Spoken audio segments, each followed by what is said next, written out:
আসসালামু আলাইকুম, সবাই কেমন আছেন? আজকে আমি যে জ্যাম পাইলাম, আমি এই কদিন তেল লইছি হইতে আজকের মতো জ্যাম কখনো পাই নাই। ঠিক আছে, আজকে কি পরিমাণের জ্যামটা পাম্পে দেখেন। পাম্পে তেল নাই, তেল দেওয়া এখনো শুরু করেনি, তেল রাস্তায় আসতেছে অথচ পাম্পে দেখেন কি পরিমাণের তেল লওয়ার জন্য মনে করেন যে গাড়ি ওয়েট করতেছে। এই তেল যদি মনে করেন যে আসে একবার ঢোকে, মনে করেন যেই কটা গাড়ি এই জায়গায় স্টকে আছে এই কটা গাড়ি নিলে তো আর পরে আর তেলই থাকবে না।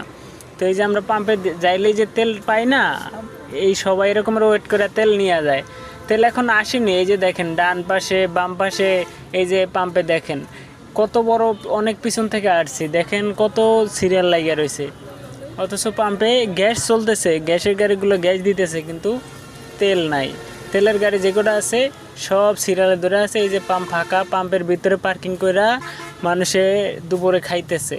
দুপুরে খাবার পাম্পের ভিতরে বৈশা খায়, বাসায় যায় না, শুধু তেল লওয়ার জন্য। চিন্তা করেন তেলটা লইতে কত কষ্ট। এই যে পাম্প দেখেন, পাম্প ফাঁকা পড়ে আছে, শুধু গ্যাসের গাড়িগুলারে গ্যাস দিচ্ছে। তো সবাই ভিডিওটা শেয়ার করবেন।